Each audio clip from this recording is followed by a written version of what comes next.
Good morning. Today we're going to finish up section 6.4. We are looking still at simplifying expressions with rational exponents, but today we're going to look at ones that have both numerical and algebraic or variable pieces to them. So the first thing we want to do is to convert everything to rational exponents. We don't want any radical signs in there. And then we're going to use the rules of exponents to simplify those. Now these are from the first part of the chapter, that 6.0 section, where we reviewed all of the properties of exponents. So our initial property said that a to the nth power times a to the nth power, we just have to add the exponents. Well, that is true even if we have rational exponents. We can still add those fractions, but in order to add fractions, we do need to get common denominators. So something like this, where we have 8 to the 1/2 plus 8 to the 2/3, 8 to the 1/3 times 8 to the 2/3. We would have to add those exponents. 1/3 plus 2/3 would be 1, so we end up just with 8. Our second rule said if we have something to a power raised to another power, we multiply those.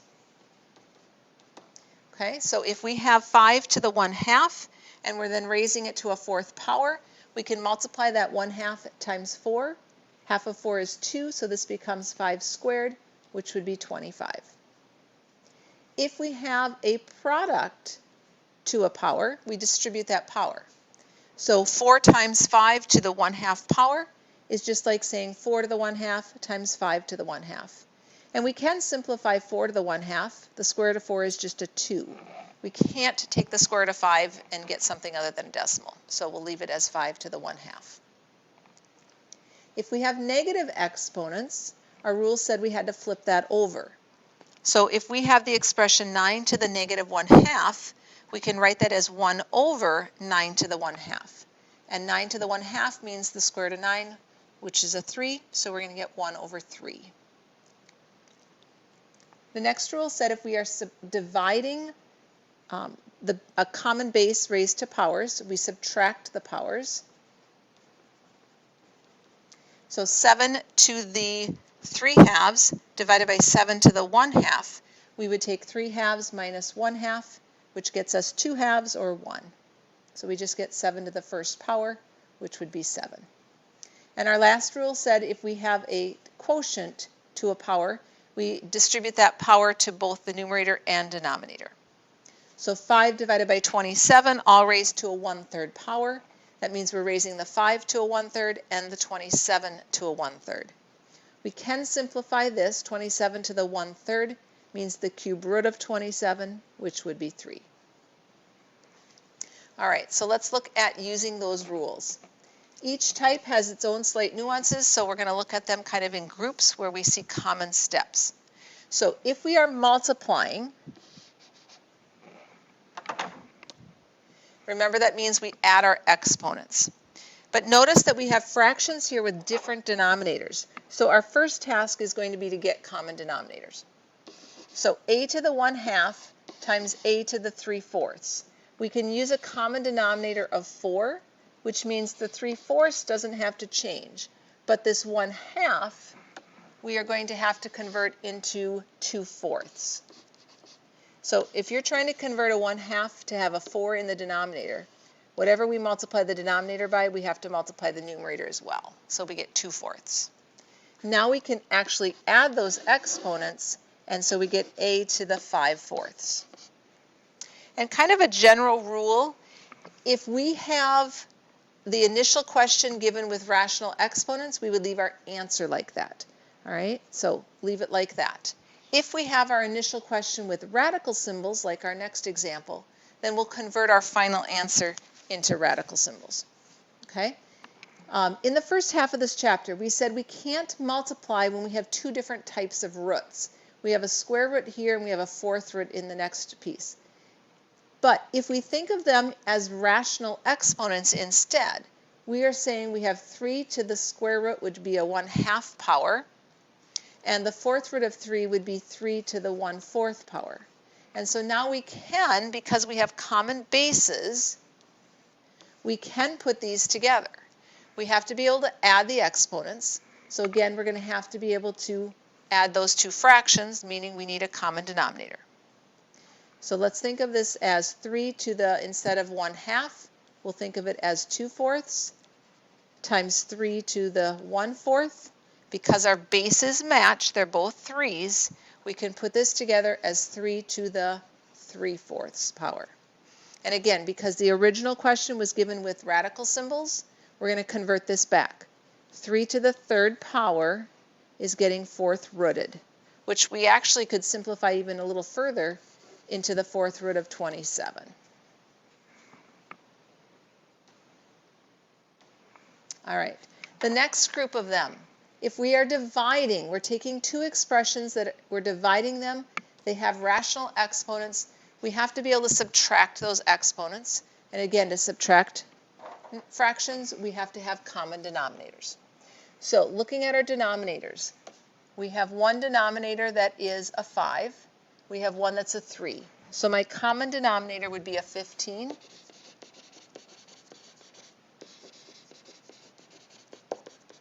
So let's get each of these to have a 15 as its denominator. So we have x to the 4/5. To get that to be a 15 on the denominator, we have to multiply those by 3. So we're going to have x to the 12/15 on the top of our fraction. The x to the 2/3, to get that to have a common denominator of 15, we have to multiply both by 5. So we end up with x to the 10/15. Now we have a common denominator, so we can subtract those exponents. We end up with x to the 12 minus 10, or 2/15. The original question was given to us with rational exponents, so we are going to leave our answer with a rational exponent. The second example has those radical symbols again. We have different roots, but we do have a common base of x, so we can actually simplify this. Let's rewrite these with fraction exponents, rational exponents. The numerator would be x to the 3/4. Remember, the top number of our fraction is our power, the bottom number is our root. We're dividing it by x to the 2/8. We're squaring it and then 1/8 rooting it. So the 2/8 power.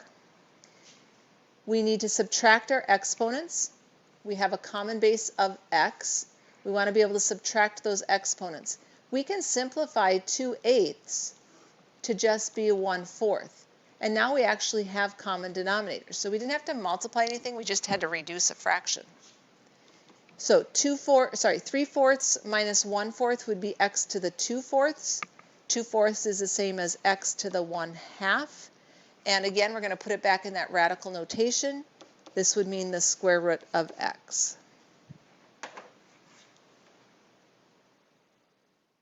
Our next group of questions deal with expressions inside parentheses being raised to an exponent. So let's go ahead and simplify inside those parentheses first. Notice we have common bases of x.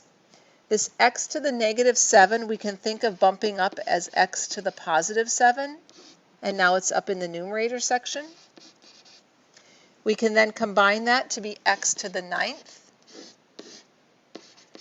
And then our rule for when we have a power to a power, we multiply those exponents. So 9, think of this as 9/1 times 2/3. We get 18 divided by 3, which would be 6. So this is going to end up being x to the 6th. In our second example, we do have some things we can clean up. We have some x's and y's that we could simplify. We'll go ahead and leave the 27 and the 8 since they don't have any common factors. Our x's, we have 5 in the numerator, 2 in the denominator. That would reduce down to 3 in the numerator. For the y's, we have 10 in the numerator and 4 in the denominator. 10 minus 4 would be 6. So 6 extras in the numerator. Now we can deal with that 1/3 exponent on the outside. And remember, a 1/3 exponent is just a cube root. So we need to take the cube root of 27. We need to take the cube root of x cubed. And we need to take the cube root of y to the 6th all over the cube root of 8. Now we can put it in radical notation like I just did, or we can leave it with the rational exponents. Distributing that, we could also say this is 27 to the 1/3. We'd have 8 to the 1/3 in the denominator. We have x to the 3 times 1/3. And we have y to the 6 times 1/3, which would be 6/3. Simplifying, 27 to the 1/3 power, the cube root of 27 is 3. The cube root of 8 is 2.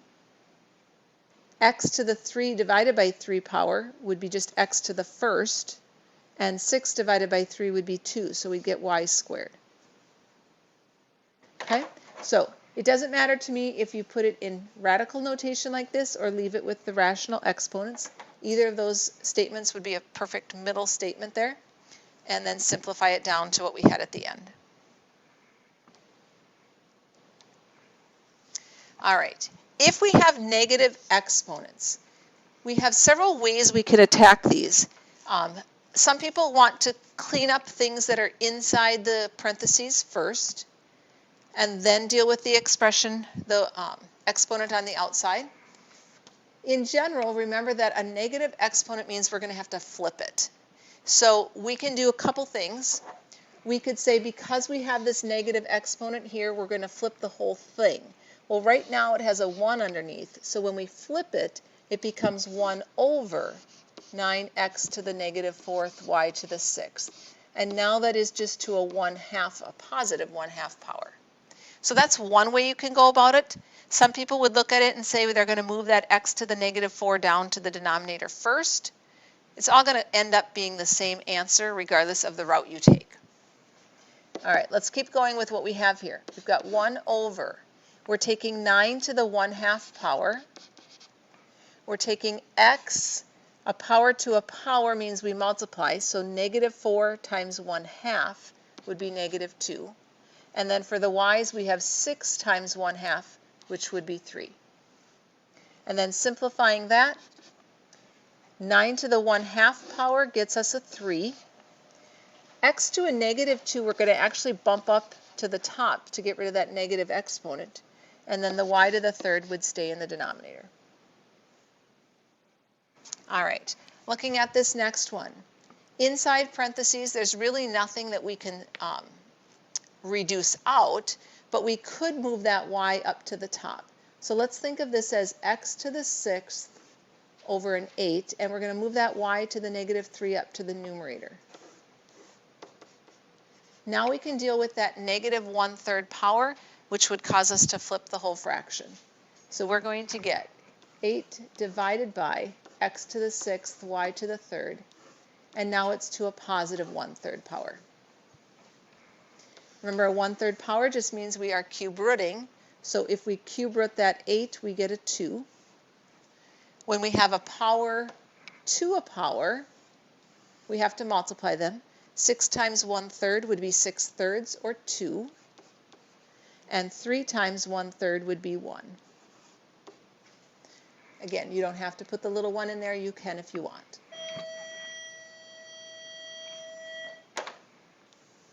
All right, our next example, we have 16y to the negative 8th to a negative 3/4 power. So again, we could clean up that negative power inside and write this as 16 over y to the 8th. To clean up the negative power on the outside, we have to flip the whole fraction. So we're going to move that y to the 8th to the top and the 16 to the bottom, and now it's to a 3/4 power. Okay, so we're going to distribute that power. We get y to the 8th to the 3/4 on top, and we get 16 to the 3/4 on the bottom. So when we have a fraction exponent that has a numerator other than 1, remember that's a power, and our denominator is a root. So we're raising this to a 3rd power and 4th rooting these. When you have a power to a power, we multiply these. Well, 8 times 3/4 would be 24/4, which would be 6. So our y exponent would be y to the 6th. In the denominator, we are taking the 4th root of 16, and then cubing it. The fourth root of 16 is 2, and 2 cubed is 8. So we end up with y to the 6th over 8.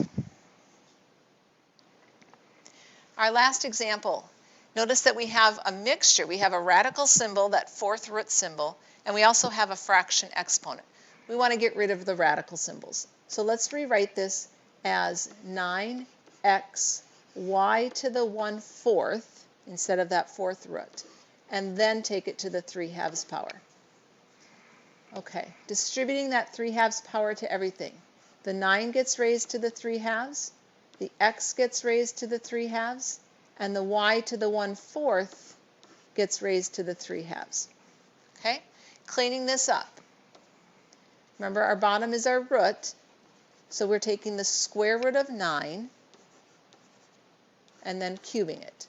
The square root of 9 is 3, 3 cubed is 27. We have x to the 3/2. There's nothing we can do to simplify that. And then the y, we have a power to a power, so we have to multiply those. 1/4 times 3/2 would get us 3/8. So we get y to the 3/8 power. All right, that is it for today. Let me know if you have any questions.